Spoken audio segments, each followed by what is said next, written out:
আজকে চলুন আপনাদের নিয়ে যাই কর্ণাটক রাজ্যের কারওয়ার শহরের গোল্ডেন স্যান্ড বিচ দেববাগে।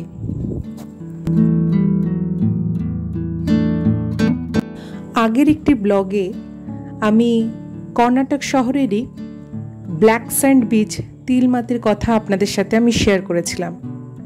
আজকে আমি গোল্ডেন স্যান্ড বিচ দেববাগের কথা আপনাদের সাথে শেয়ার করব। দেববাগ বিচের বালির কালার একটু হলো সোনালি, তার জন্য এই দেববাগ বিচকে অনেকে গোল্ডেন স্যান্ড বিচও বলে থাকেন।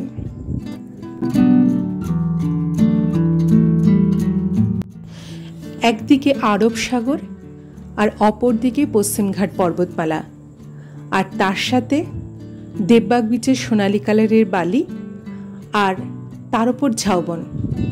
বুঝতেই পাচ্ছেন এক অপরূপ সুন্দর এই পরিবেশ। সব থেকে সুন্দর যে জিনিসটা সেটা হলো কার্লি নদী বলে একটা নদী আর আরব সাগর এর মিলন ক্ষেত্র হলো ঠিক এই বিচটার সামনে। আপনারা যদি বিচে যান তাহলে আপনারা দেখতে পাবেন কার্লি নদীর কালো জল আর আরব সাগরের নীল জল ঠিক এই বিচটার সামনে মিলেমিশে একাকার হয়ে গেছে।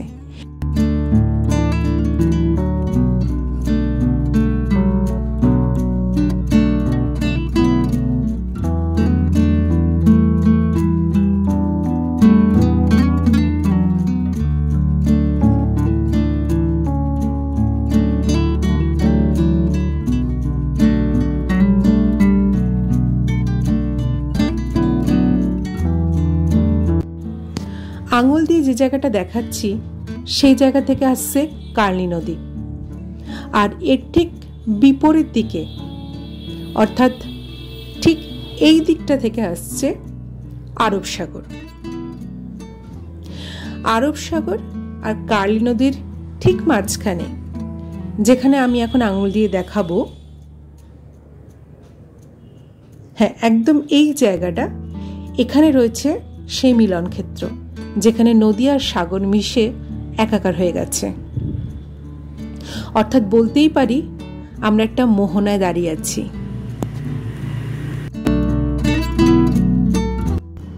ঘুরতে গিয়ে যারা ভিড়ভাট্টা পছন্দ করেন না, একটু ফাঁকা জায়গা বা নিরিবিলি জায়গাই পছন্দ করেন, তাদের ক্ষেত্রে দেববাগ বিচ আদর্শ। সুতরাং ভিড়ভাট্টা এড়াতে পৌঁছে যেতে পারেন দেববাগ বিচে। কর্ণাটক রাজ্যের কারওয়ার শহর থেকে মাত্র 9 কিলোমিটার দূরে অবস্থিত দেববাগ বিচ। যদি কেউ গোয়া থেকে আসতে চান তাহলে গোয়া থেকে কারওয়ার শহরের দূরত্ব হচ্ছে 90 কিলোমিটার, আর কারওয়ার থেকে দেববাগ মাত্র 9 কিলোমিটার, তাই খুব সহজেই পৌঁছে যেতে পারেন এই দেববাগ বিচে।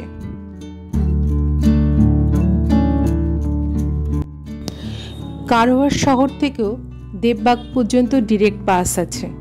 যদি কেউ বাসে আসতে চান তাহলে চলে আসতে পারেন দেববাগে।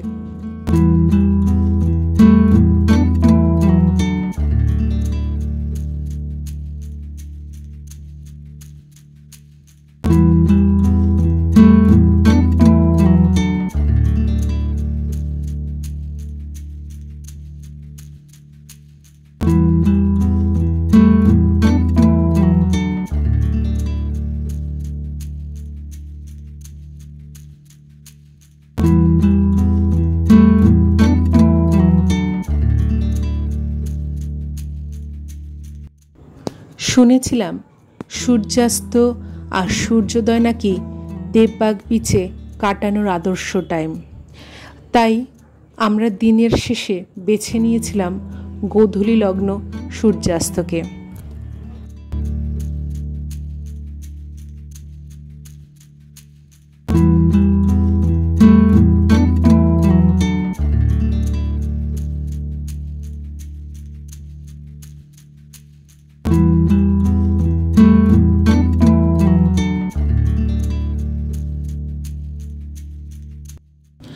এখন আমাদের ঘরে ফেরার পালা। ক্রমশ সেই সময় এগিয়ে আসছে যে সময় আমাদের দেববাগ ছেড়ে চলে যেতে হবে। ইচ্ছে যেন করছিল না, কিন্তু এসেছি যখন ফিরে যেতে তো হবেই। তাই এত সুন্দর পরিবেশ ছেড়েও আমরা বাধ্য হয়েছিলাম সেদিনকে চলে আসতে।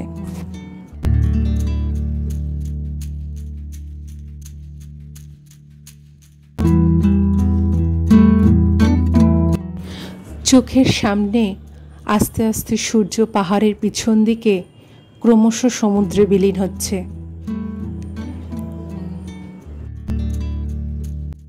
আর আমি হেঁটে চলেছি দেববাগ বিচের সোনালি বালির ওপর দিয়ে।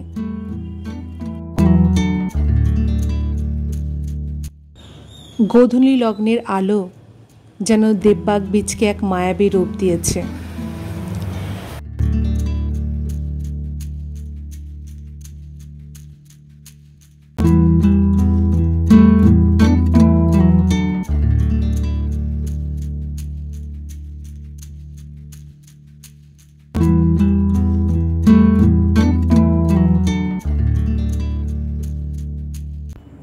পাহাড়, সমুদ্র, নদী, মোহনা, তার উপর আবার গোধূলির এই সূর্যালোক, সব কিছু মিলিয়ে এক অদ্ভুত পরিবেশ সৃষ্টি করেছিল। খুব সুন্দর লাগছিল দেখে। আশা করি কিছুটা অন্তত আপনাদের সামনে তুলে ধরতে পেরেছি।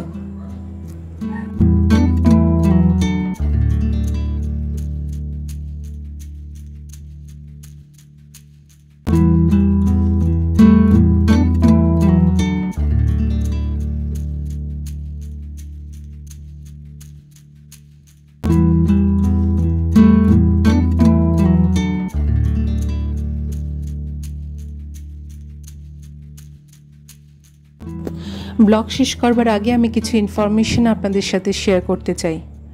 আমরা যখন দেববাগ বিচে গেছিলাম তখন আমরা গিয়েই চলে এসেছিলাম, কিন্তু আপনারা যদি চান যে দেববাগ বিচে কিছু সময় কাটিয়ে তবে আসবেন, তবে এখানে থাকার সুবন্দোবস্ত আছে।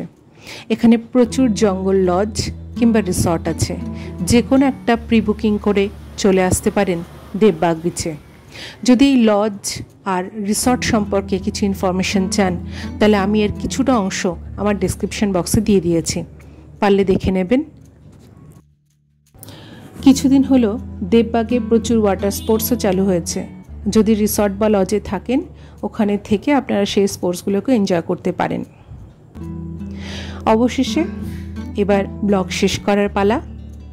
ব্লগের শেষে একই কথা, যদি ব্লগটা ভালো লাগে তাহলে লাইক করবেন, শেয়ার করবেন আর অবশ্যই সাবস্ক্রাইব করবেন।